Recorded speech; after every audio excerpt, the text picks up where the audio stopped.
Hey Gators and sports fans, get all your Gator talk, news, analysis, and opinions on the Pod Up with Matthews in the Morning podcast. Find us on your favorite podcast platform or watch us on Facebook Live between 8 a.m. and 9 a.m. every weekday. Pod Up, because we are Gator fans. So say it's great to be a Florida Gator. Good morning. Welcome to a Thursday edition of the program. It's Pod Up with Matthews in the Morning from the Crime Prevention Security System Studios. Large enough to serve you, small enough to care. Glad you're along for the ride. It's a good show. It's Thursday. That means we're our college football analyst, Brent Beaird. Second portion, we'll do Baker Sporting Goods High School Roundup with Mike Ridaught from the PrepZone.com and Main Street Daily News. Talk a little high school baseball, softball, a little high school spring football kicking off here at the end of the month. So before we get to Brent, gymnastics tonight, going for a national title. Good luck to them. Also, if you missed it, Kawasi Reeves, Gator basketball player, has entered the portal. We'll see what happens there. And then I want to get your thoughts, too, at some point in the show. I missed this the other day. Clayton Kershaw had a perfect game through 7 innings. Only had thrown 80 pitches, and his coach took him out. It ain't like you can just walk out there and throw perfect games every day. So I would have definitely left him in there. But let's go ahead and head to the Titan of our hotline. And we're joined by our college football analyst, Brent Beaird. You can follow Brent on Twitter at Brent Beaird. Good morning, Brent. Happy Easter to you and your family, my man.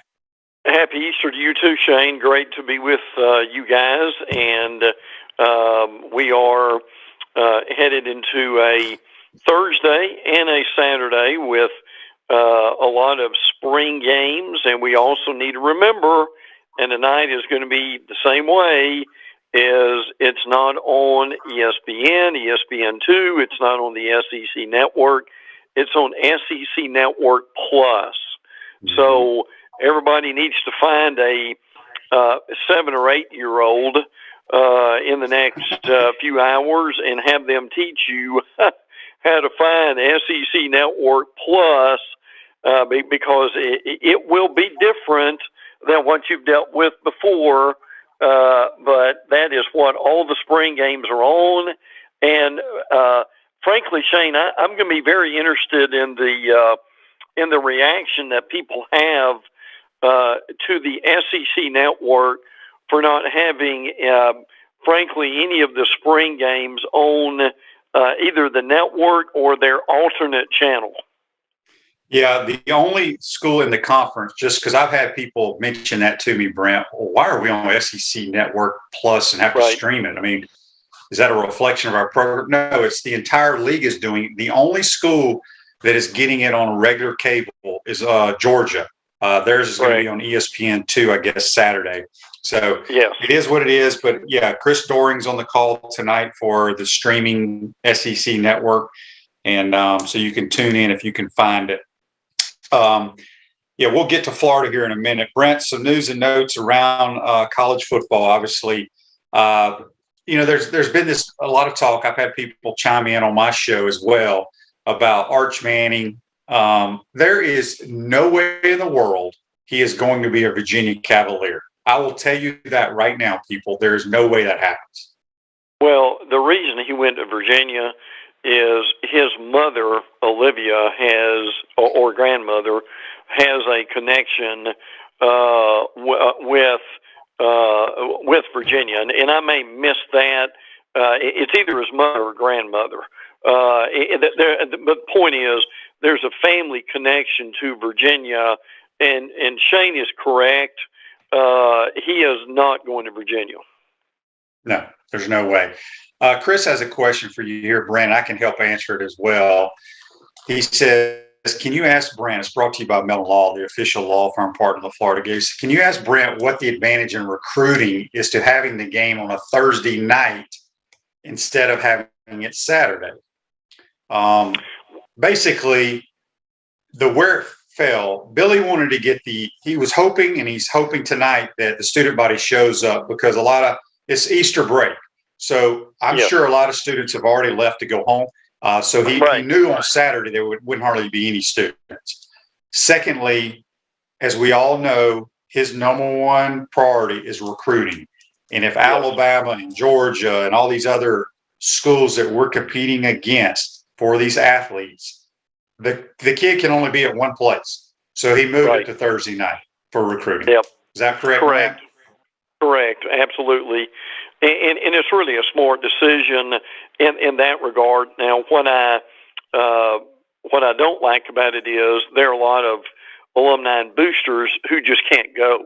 I was talking to a guy in the gym last night, and that's what he told me. He said, I just can't go because I've got to work tomorrow, and I get that. But the reality is, as Shane said, that Florida is the only game in town tonight, virtually.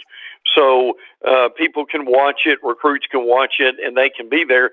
And I'll tell you this, on Twitter, I've seen a lot of recruits say they're going to be in the swamp tonight. So they're very aware of it. What Shane is right. For a lot of these guys, it's a twofer.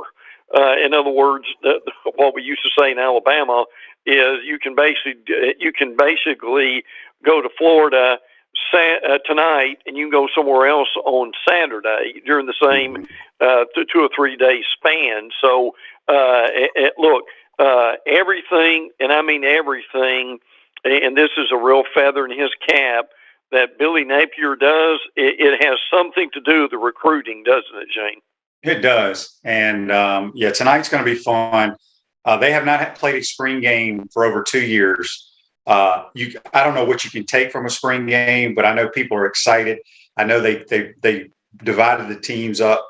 They put it out on Twitter, the orange and the blue. What stood out to me, Brent, I don't know if you saw that on Twitter, but did you see how he split up all the dang personnel staff? I mean, there's as many guys and girls on the orange and the blue that won't be even in a football uniform. It was unbelievable how many people that are in the quote organization. Did you see that?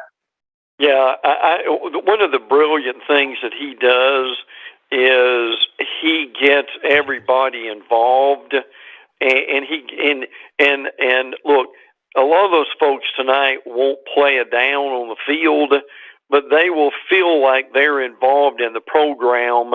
And Shane, to me, that's important. No, there's no question. And you know, I'm pretty close to the program, and I know that he's hired a bunch of people going out to practice. You see them. But when he listed all those dang people for the orange and then for the blue, I was like, holy moly, that is a lot of people. It is. Also, some news, and we'll get back to the Gators in a minute, but a lot of some news. JT Daniels has finally found a spot. He's going to West Virginia. He's back with Graham Harrell, who he's with, I think, for a year at USC. But John says here on Facebook Live, brought to you by Mental Law, West Virginia has JT Daniels. Pitt has Keaton Slovis. The backyard brawl will be the battle of USC quarterbacks. It will. Yeah, that's a very good insight. But yes, Daniels finally made up his mind. He was also looking at Missouri as a possibility, but that did not happen. And again, for our listeners, look, we're not being disparaging here against JT Daniels. What we don't know is, Shane, I just hope he could get through a whole season. He has not been able to do that yet because of injuries and whatnot. So hopefully he will have a season at Virginia where he can play in every game. West Virginia, that's true. Yes. And then I'm not familiar at all with West Virginia's quarterback situation, but I don't know if there's a guarantee he starts there. Yeah, correct. So we'll again, yeah, well, we will. And will he be healthy at the beginning of the season? Yeah, he is. He's a fragile dude, no question about it. Brent, we got some list here of some the longest current stretch of 1,000-yard receivers and ones that haven't had a 1,000-yard season in quite some time, and obviously the Mighty Gators are on that list. Yeah, they are, which is amazing. That the last 1,000-yard receiver was Taylor Jacobs in 2002. Now, let me throw Georgia in there too, okay? 2002 was the same year they had Terrence Edwards. the only 1,000-yard season in school history. This comes from On3 that compile these lists here. But I'm guessing with Billy Napier that's going to change. But it is a indicative, and I know they spread the wealth, and but you would certainly think that's going to change. That certainly wasn't the case when Shane was playing, but the reality is, I mean, that's something that Florida will look at, and it's fascinating. I mean, Auburn had one since 1999. Yeah, and I think back to Taylor Jacobs in 2002. Obviously, that was that would have been, I want to say, Coach Spurrier's last year, but he had so many 1,000-yard receivers. And, people talk about now, they play so many players, they spread the ball around. Well, so did Coach Spurrier back in those days. He always had usually 3 receivers that were legit on every team he coached. You talk about 1,000-yard rushers. Florida's on that list as well. Yeah, they are. The last 1,000-yard rusher, Kelvin Taylor, in 2015. By the way, Tennessee's on that list. Same year, 2015, Jalen Hurd. And I think that's something that is going to change. And I can tell you this, something we all know going into the draft, Florida had guys last year that had 1,000-yard potential, but didn't carry the ball very much. Very, very true. Okay, so this is an interesting stat. The longest active season opening loss streak. The Oregon State is 6 years in a row. Florida State is 5. So that's the one that caught my eye. Yeah, absolutely. And Shane, how about this? People may have forgot. Florida State begins the year this year with LSU in New Orleans. Yeah, that ain't going to be easy at all. No. Tommy says here on Facebook Live, brought to you by Mellon, if you have SEC Network, you're supposed to have SEC Plus 2. Confirm with your provider early to resolve any tech issues. Review your apps to find the SEC Plus. That's Tommy giving us an update on how to tune in tonight. Good. Got a question for you here, Brent, from John, brought to you by Melvin Law. Brent, do you see Carson Beck or Brock Vandergriff transferring from Georgia with Stetson Bennett being the starter for another season? That's an astute question because that's going to be some of the spring practice. I could see possibly one of them leaving. I mean, they've got a pretty good quarterback room. Now, Carson Beck, the kid from Mandarin High School in Jacksonville, has had a really good spring. And Kirby Smart has been raving about him. And Shane, part of this coming year for Georgia, this is Stetson Bennett's last season. So they've got to get somebody going and somebody ready for next year. And look, that won't be the primary purpose of this season, but it will certainly be something they've got to look at. Brock Vandergriff is another guy that's involved here. No, I will not be surprised if that happens. Now, Now, again, one thing we need to remember is May 1 is a very important date for college football this year because on May 1, you have got to be settled into wherever you're going to play for 2022. That is the deadline. So the point of this is if you've got a spring game this Saturday or particularly next Saturday, you're not going to have long, are you, Shane, to make a decision because, again, that roster is going to be set by May 1. So Shane and I are going to be talking about transfers a lot coming up after this weekend and particularly after next weekend.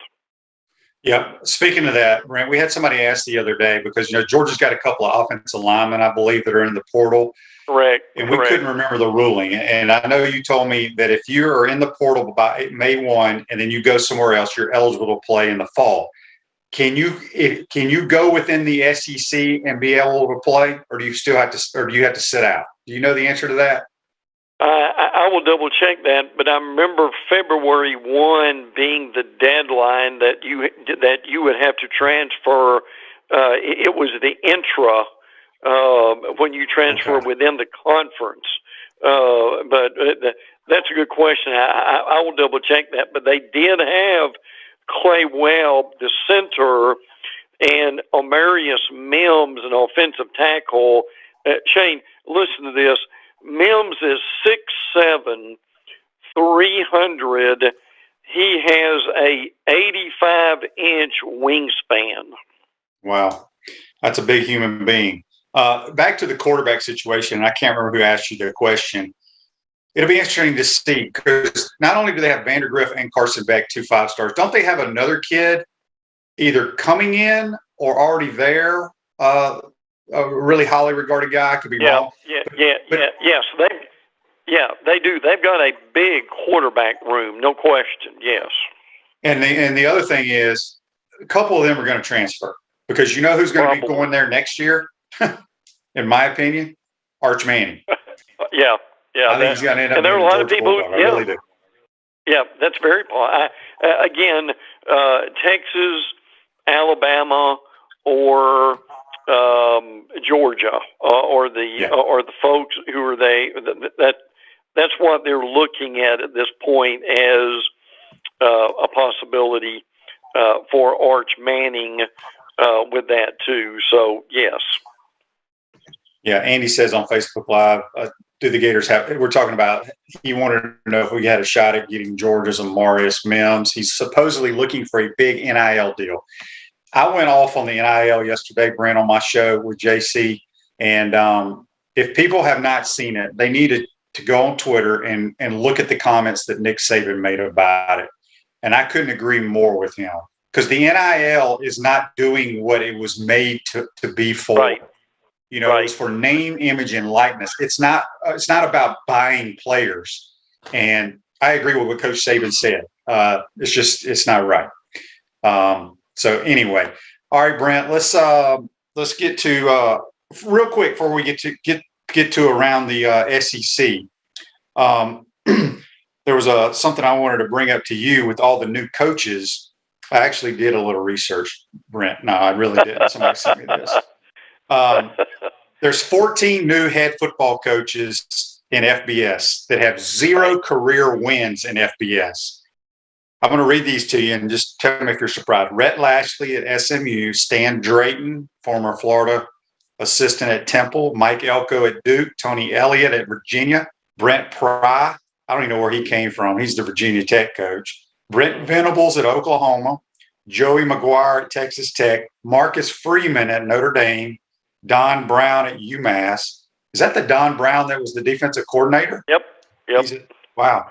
Timmy Chang at Hawaii, Ken Wilson, whoever he is, at Nevada, Dan Lanning from Georgia is now at Oregon, Kurt Signetti's at James Madison. I guess James Madison's FBS now, and John Summerall at Troy. So I feel like I'm up to date on college football, Brent, but I have not heard of half of these guys. Well, and because a lot of those guys were career coordinators for a long time. Mm-hmm. I mean, Mike Elko was considered one of the better, and frankly was and is one of the better D coordinators anywhere. He's now at Duke, replacing David Cutcliffe. Will be interesting to see how he does, but that's an astute point, because as good as these guys are, they have not been the head coach. So it would be interesting to see how they make that transition. Yeah. John confirms for us, Brent, and you were right. He says there is a deadline in the SEC to transfer within the conference, which has already passed. It was at the beginning of February. Right. So Alabama just got a transfer offensive lineman, believe it or not.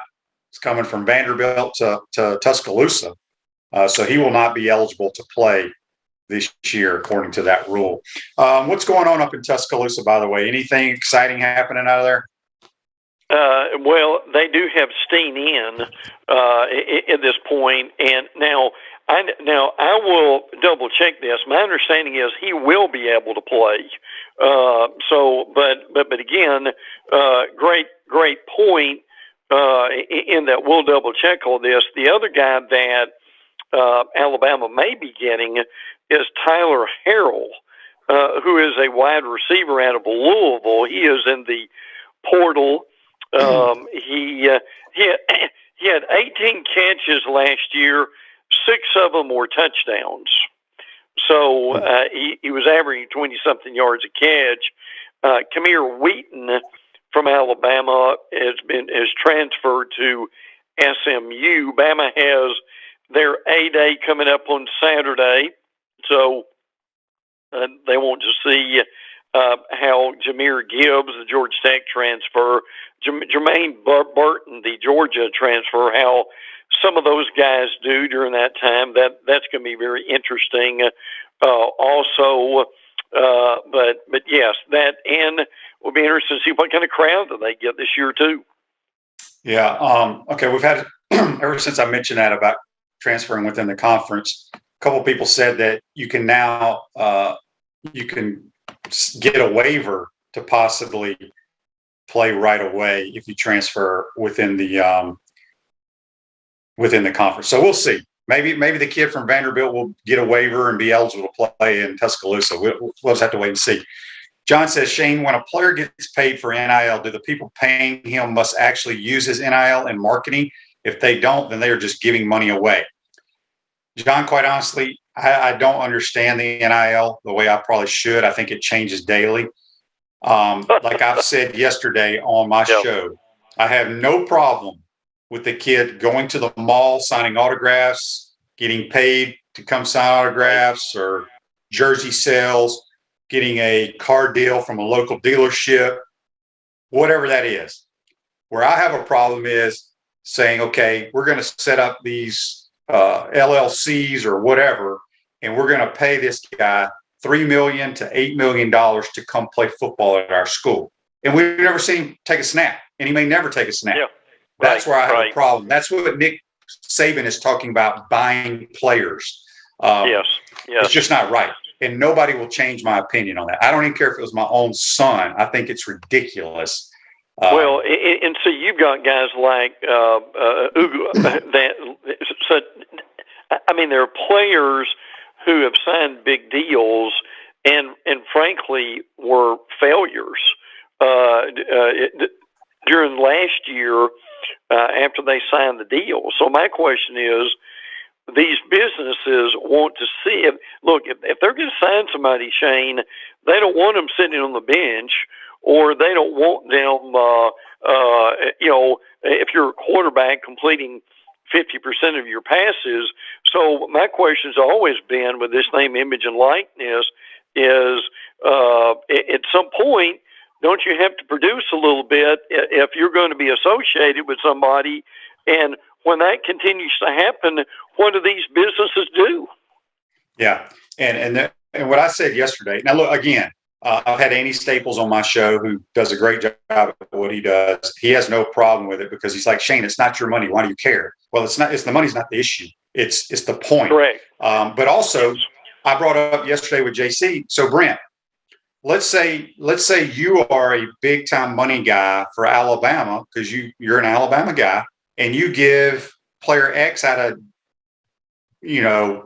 wherever, Mobile, Alabama, quarterback to go to Alabama. Your company paid him $5 million. Well, he gets up to Tuscaloosa and he's sitting on the bench. Well, you're calling Nick Saban going, look, I just paid this guy $5 million to go play for you. Why is he not playing? I think it's going to cause some problems that way. Dan says, okay, I got great listeners, Brent. They do research for us. Dan says on Facebook Live, the Vanderbilt offensive lineman Steen is a fifth-year player who's probably already graduated. So if you're a graduate, you can play right away. Right. Well, he's played, so, there you have it. And he's played in 33 games, which makes him very valuable in the league. Started a combined 33 games at both tackle positions. If he's from Vanderbilt, he's a pretty good student. Yeah, here's a good question from Joseph. He said, with all the money being involved in college football, could y'all see one day possibly having spring games where teams play one another instead of an inter-squad game? There was talk a couple of years ago where like Florida would play FAU or Florida would play like a Georgia Tech. I remember that conversation, but I don't think it'll ever happen. Do you, Brent? No, I wish it would. I think the coaches will be too paranoid, frankly, for it to happen. Afraid either someone's going to get hurt or they may some secret might get out by accident. But I'll say this: if instead of everybody complaining in November about SEC teams playing the Sisters of the Poor, why not play one of them during the spring game? Give them some money. Take the money you get from it, give it to your favorite charity, and it's a win-win situation. So I think fans would get excited. I think they would come to the Swamp even if you're playing someone like that, just to see them being competitive. Yeah, Ruse Ogre State Farm Office is a team of dedicated insurance professionals ready to help life go right with the right insurance options for you and your family. Visit ogreinsurance.com. Give them a call, 352-240-1779. Speaking with Brent Beaird on the Titan MR Hotline. Brent, I want to move down to Auburn. I firmly believe that Auburn and A&M, their two coaches, are on the hot seat, so to speak. What can you tell us what's going on up in Auburn? Well, I think the big thing for Auburn this weekend is that they had their A-Day game last week. T.J. Finley was 11 of 19. Robbie Ashford, the Oregon transfer, probably had the best game of all. He was 12 of 16 for 132. And then they had Holden Geringer was 9 of 11, but he is one of their younger quarterbacks and is not going to get much time. The offensive line struggled because their line of scrimmage is they've had a lot of transfers in those areas. Interesting thing here, they threw the ball a lot to Tank Bigsby out of the backfield, and you may see more of that. But look, if you got a guy like Bigsby, they've got to get him 20 touches at least in every game. The defensive line is a real work in progress. So still many questions to be answered at Auburn. Yeah. All right. The Gators play tonight. It's a little buzz in town. I ain't gonna lie to you, just because everybody's excited about Billy Napier. Sure. Any word? You got any new news for us coming out of the Gainesville camp? Not beyond the spring game. I'm with you. I think this is the most excited I've heard anything about a Florida spring game in a long time. So hopefully that will be a good crowd. As we said a few minutes ago, there will be ample recruits who will be there. Probably some decisions coming after the game. I think folks will be very impressed with the organization and what they will get. And as we said earlier, there are a lot of people involved in this.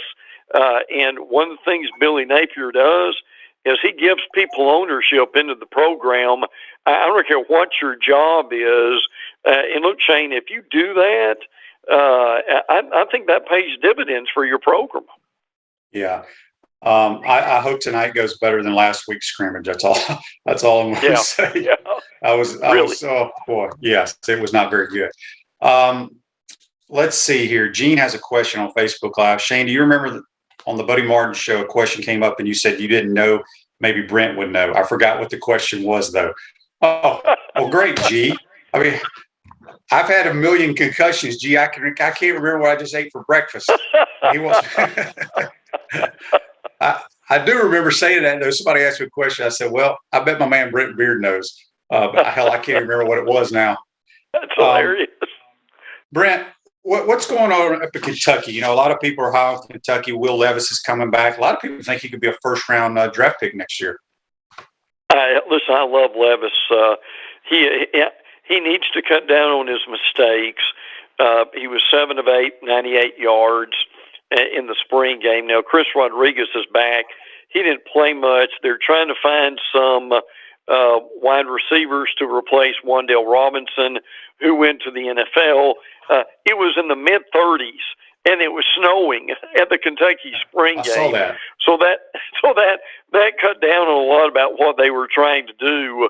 But at the same time, it will be interesting to see who the backup quarterback is going to be. They've got an Iowa transfer, Deuce Hogan, and they've got another guy, Bo Allen, who is a prize recruit they got a couple of years ago. They're hoping he'll come to fruition. So, but there's still a lot of excitement in Lexington, absolutely. All right, Brent, time goes by way too fast, and I got off on some tangents and didn't stick with the program. Give me some nuggets before we get you out of here. Yeah, A&M had their spring game, and the wind was incredible. Shane can tell us how wind affects a quarterback. Boy, these numbers are awful. Haynes King was 11 of 33. Max Johnson was 13 of 31. And Connor Wegman was 7 of 19. So, and again, those numbers will be better. That's still a good quarterback room. Evan Stewart at receiver is going to be, along with Anaya Smith, a real problem for a lot of teams. So just keep that in mind. Also, by the way, Florida State had their spring game last week, and unfortunately their spring is done. But I think they had a fairly good one. Gene Deckerhoff, unfortunately, had his last game, so he'll have one more season with the Bucks. With that too, a lot of excitement out of South Carolina.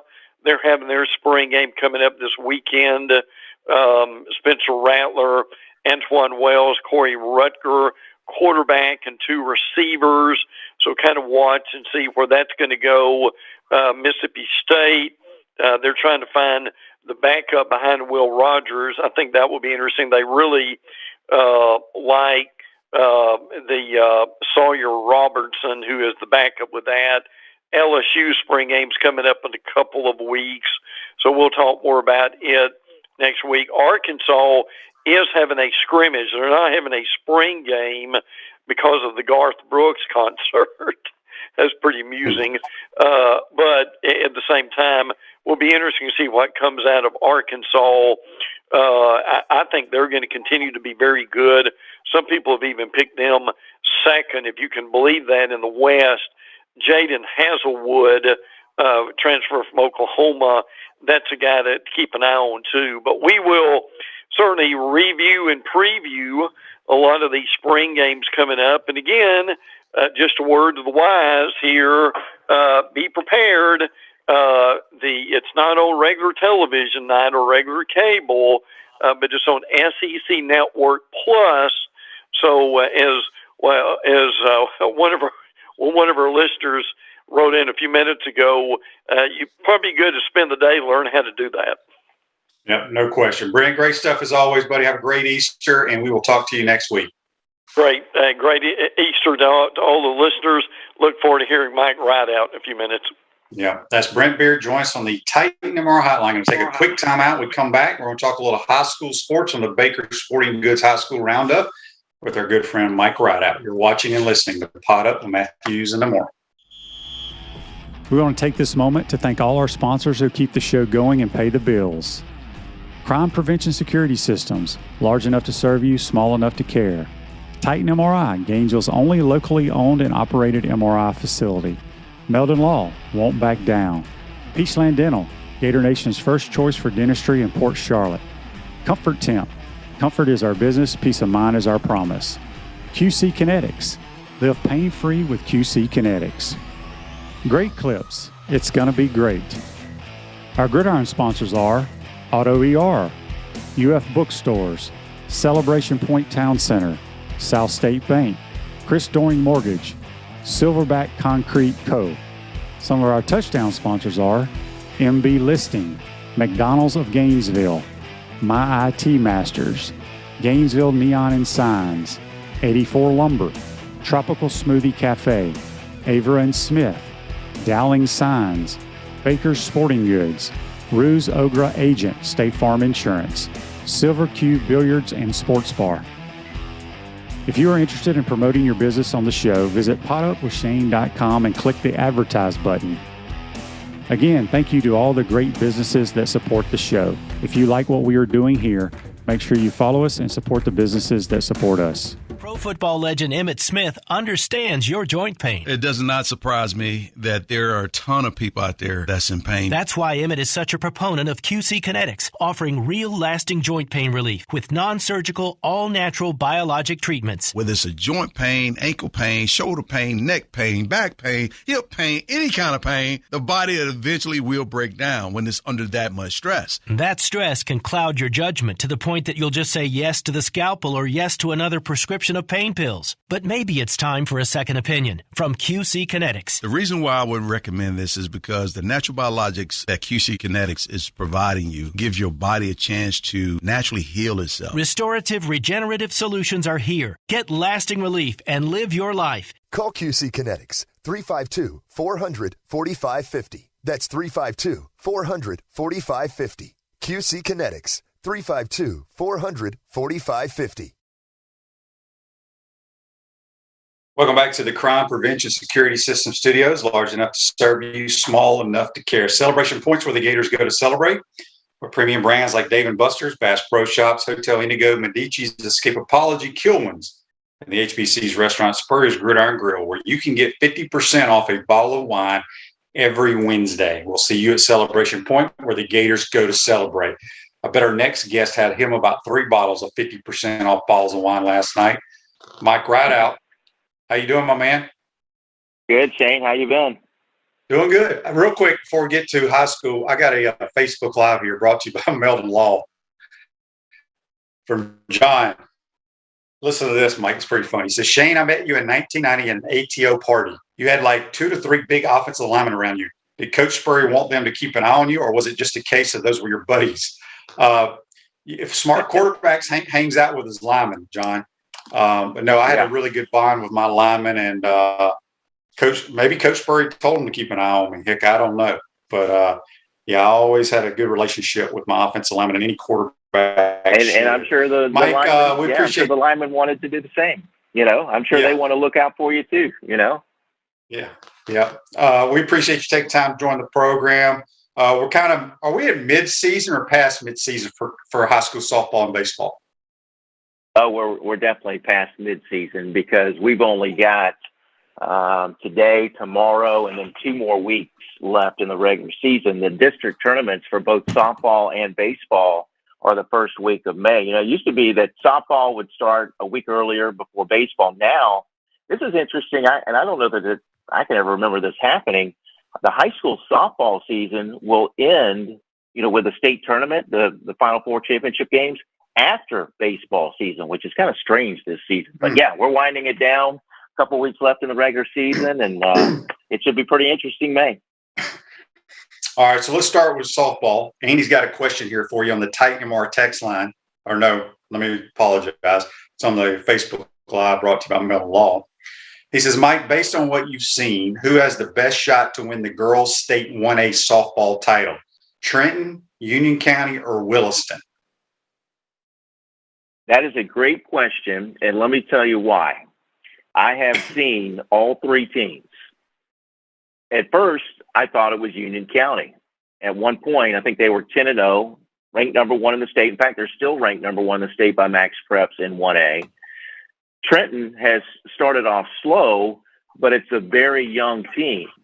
So they're still kind of learning how to win, but yet they went out and mercy ruled Union County last week. So I thought, okay, maybe Trenton is back in the mix. I went and covered Trenton playing at Williston, and Williston wins on a walk-off hit in the bottom of the 7th inning. So there appears to be some parity there. I'd like to say Union County, but I wouldn't count Trenton out. They're the 2-time defending state champions. You know, they're still trying to put things together. Williston's a good hitting club. They've got a really good player in Nevaeh Hayes who can pitch and hit, only a sophomore. So, like I said, over a week ago, I would have told you Union County, but now I'm not so certain now. Mike, when you look at the girls softball, it seems like in this area, North Central Florida, all the really good softball teams are the rural schools, the 1A schools. Are there any of the big 4, 5, 6, 7A schools that we need to look out for? And am I right? It just seems like none of those, maybe it's because down in the Orlando and South Florida, the bigger schools have more players to choose from.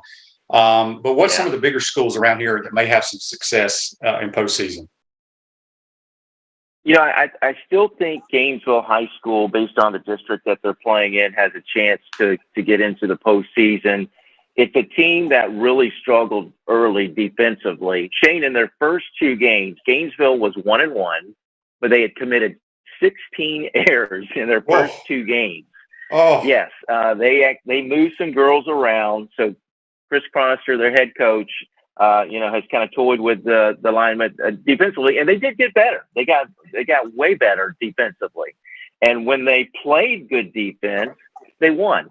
So I think Gainesville will get into the postseason. I don't know that we can expect them to make much of a run. Buchholz and Eastside, well, Eastside doesn't even have a softball program among the big schools in Gainesville. So I think, really you have to look outside the Gainesville area. Maybe Westport down in Ocala. I think that they've got a chance to get into the postseason. They're having a pretty good year. We have our regional all classification rankings at the PrepZone.com. But as far as bigger classes, you really have to kind of go to the Jacksonville area, St. Johns County. You know, when you talk like a Bartram Trail High School or even a Ridgeview in Orange Park, Creekside in St. Johns County, those programs I think will do well in the postseason. But around here, just that rule, as you mentioned, that smaller classification, I think that's the best chance for the Gainesville area anyway to have some success in the postseason for softball. Yeah, Coach Chronister's done a tremendous job over there at Gainesville. Both his girls play for himself. And so, that's probably the premier big program. Dan asked on Facebook Live, any local players going to Florida to play for Tim Walton? Not that I'm aware of. No, not in this area. Yeah, I don't think so either. All right, so let's so how many more how many more weeks do we have in softball left? You got 2 more weeks after this week. You've got the week of the 18th and the week of the 25th. And then the first week of May will be the district tournaments. Okay. All right, let's switch gears to baseball. You've called a bunch of baseball games as well. What teams and players have stood out the most to you so far this year? Let me just say that I was supposed to call a bunch of baseball games. Mother Nature kind of had her way. We set a record in the month of March, breaking a 100-year record for inches of rain in the month of March. I don't know if you knew that or not, Shane, but, it seemed like every program was having to kind of move things around and adjust their schedule. And, we had to obviously do the same with our broadcast schedule. But I have been able to see some baseball. I'll broadcast Gainesville Buchholz tonight. That's always a big rivalry game. I've seen Oak Hall and St. Francis Catholic. I'll be seeing Trenton in a couple of weeks. Santa Fe baseball. As far as teams that are really good in the area, Santa Fe High School is off to a good start. Lake City Columbia is having a really nice year. Buchholz is actually playing well, but it's a young team. They're talented, but young. Their best players, Shane, are underclassmen. Noah Hayes is a sophomore. He's already committed to UCF. He batted .386 as a freshman last year. Anthony Wilkie, their big 6'6" sophomore pitcher, has committed to Clemson, but he's pretty good at the plate too. He's batting .357, 14 ribbies, leads the team with 6 doubles, leads the team with 3 home runs. Their only senior on the team, Buchholz, Ty Robertson, he's got some filthy stuff on the mound. He is signed with Hillsborough Community College, but again, he's their only senior. So it's a young Buchholz team, but they're 11-5 this year, a .290 batting average, 2.35 ERA. They'll play against a Gainesville team that is struggling right now. GHS is 6-9. They're currently on a 2-game losing streak. But they've been right there with their opponents. I think they are improved from last year, but still trying to get over the hump. Colton Kelly, though, and Tyler Guarino for them, both batting over 400. The problem, I think, not necessarily a problem, but they got to get that ERA down a little bit. It's at 3.6 right now. So it'll be an interesting 2-game series at Buchholz tonight, at Gainesville tomorrow. But as far as other teams in the area for baseball, we just released our all-classification regional rankings. Santa Fe is our number 5 team, right behind Columbia, which is 4th. Forest and Ocala, 12 and 13 and 2, 12 and 3, actually, I believe right now Forest is. Good team, ERA 1.94. Even though they are batting just 266, they've been able to overcome it with that really good pitching staff. Seaborn Hunt has a 4-0 record, a 1.12 ERA. So Forest out of Ocala also in the mix. The Village is also playing well a little further south. Chris Doring Mortgage, they do mortgage lending right, helping home buyers throughout Gainesville and North Central Florida. Call Chris Doring Mortgage today at 352-244-0840. A few more minutes with Mike Ridaught from the PrepZone.com and Main Street Daily News. Got a Facebook Live here for you, Mike. Brought to you by Metal Law. Comes from Andy. He says, Mike, I loved your story last week in Main Street about Santa Fe baseball. Could they win the district or even state if the, quote, white cow becomes a mascot? Let me explain that story. So every Wednesday, I have a high school radio show that I do, and we have a different team on each week. And we had the Santa Fe baseball team on. And I always like to ask baseball players, because I know baseball players are the most superstitious of all athletes. So I asked their closer, Connor Brown, he's only a sophomore, if he had any superstitions. And he told me probably the most interesting superstition that I've ever heard. He lives in a town called High Springs, and he said that he has to take the back roads to get to school in the morning, and that any day they have a practice or a game day, he drives by a certain pasture. He said they've got one lone cow in it. It's an all-white cow. He says, if I don't see that cow in the morning, I don't have a good feeling. And he said that actually happened last week or 2 weeks ago when they lost to Baker County. If he doesn't see that cow, Shane, he doesn't feel good about his team. So, yeah, wow. But back to Santa Fe. Last year, they set the school record for the best winning percentage in school history. And this year, having another great year, they just played Greenco Springs Clay. And that's a game that they've been looking forward to because it was a 14-inning game last year. Santa Fe went on the road and beat Clay this time in 9 innings, 2-1. So Santa Fe right now, Shane, is 13-3. I think that it's a team that has learned losing in the first round of state playoffs. They kind of kicked it around a little bit and struggled and kind of beat themselves. And they remember that loss last year to Panama City Arnold. So I think it's a team that, despite overall not hitting well, 263, kind of like Forest and Ocala, it's that pitching staff. You know, they say pitching and defense wins championships, and timely hitting. I mean, you don't have to be a great hitting team. You just got to be able to hit the ball when you got runners in scoring position, because their ERA at 2.12 is pretty good. And I think Santa Fe is a team that will be in the mix. But, yeah, great story there by Connor Brown and the white cow. Yeah, that is a great story. Mike, good stuff as always. Let everybody know how they can listen to your call tonight for Gainesville, Buchholz, and then check you out on Main Street Daily News. I appreciate it, Shane. We'll have coverage tonight at 6:50 p.m. You can listen to it online at mainstreetdailynews.com. And Shane, also tonight at Buchholz High School, a special presentation before the game. You know, in years past, both Gainesville and Buchholz have supported the American Cancer Society, the ALS Foundation, and other causes. But tonight, they're going to be honoring Rex and Brody Reinhardt.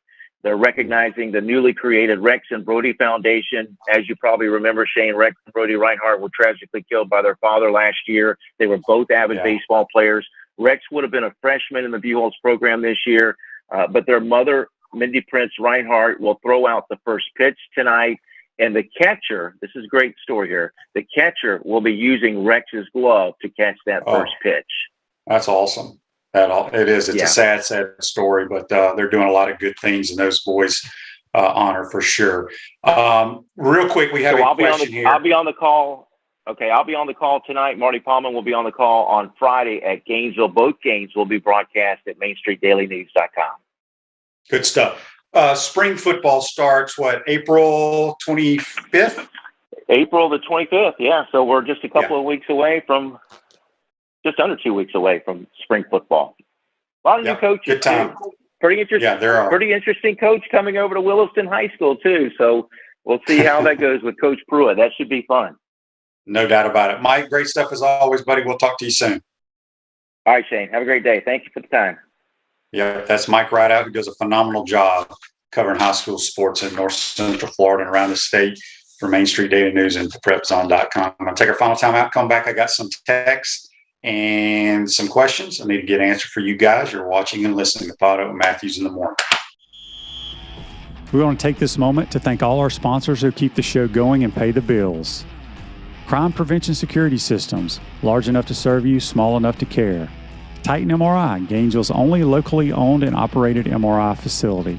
Meldon Law, won't back down. Peachland Dental, Gator Nation's first choice for dentistry in Port Charlotte.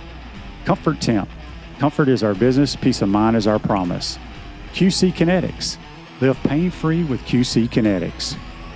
Great Clips, it's gonna be great.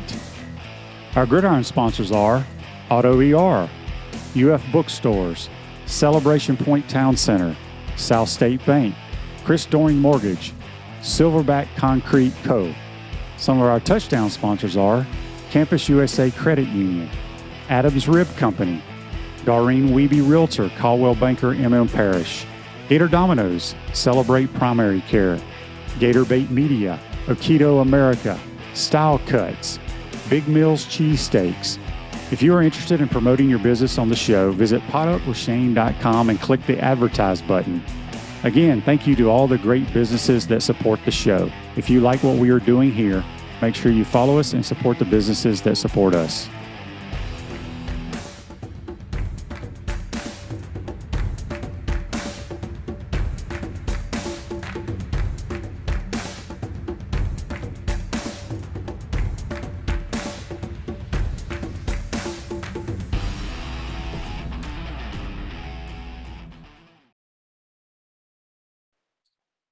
Welcome back to the Crime Prevention Security System Studios, large enough to serve you, small enough to care. At South State Bank, we understand that small businesses need a community business partner that they can rely on. South State has 4 convenient Alachua County locations. South State Bank, banking for member FDIC. I want to thank Brent Beaird and Mike Ridaught for joining us on the Titan MR hotline. Let's get to This Day in Sports, brought to you by our good friends at Comfort Temp. Comfort is our business. Peace of mind is our promise. They're hiring right now, giving a $1,000 signing bonus. But if your AC needs up to date, it's getting hot out, folks. Give them a call, 352-376-2366. This Day in Sports in 2019, the 83rd Masters. Tiger Woods wins his 5th Masters by 1 stroke over Xander Schauffele, Dustin Johnson, and Brooks Koepka. It's Tiger's 15th major and first in 11 years. That's brought to you by our good friends at Comfort Temp. Got a text here before we get out here on the Titan MR text line from Darrell. He says, good morning. Who do you think will be the king of the spring for the Gators? That's a great question. You never know. I'm just hoping that the game, scrimmage, however you want to call it, is better than what I saw last week. I think you're going to really like the running back from Louisiana. He has been the one guy that has stood out the most to me in practice that I've seen. And so we'll see. We'll see. It's going to be a running clock, so I don't know how many plays you're going to get in. So who knows? But it should be a good time tonight. Make sure you tune in. If you can't make it to the stadium, it's SEC Network Plus. Chris Doring will be on the call on TV. Mick and Lee will be from the booth. Me and Tate will be on the sideline. We've never done sidelines. That should be interesting. Anyway, I'm excited for it. It's going to be interesting going to campus. I wonder if all the professors and stuff are going to have all their cars out of there so you have a place to park. So it'll be interesting. Andy says his Gator tonight is going to be Trent Whittemore. Could be. As I told you, Trent's a solid football player. Enjoy the game. We'll recap it tomorrow. Good luck to the Lady Gators at the gymnastics tonight. I know our man Dan will be watching that. He'll actually be there. Have a great day, folks, and we will see you tomorrow.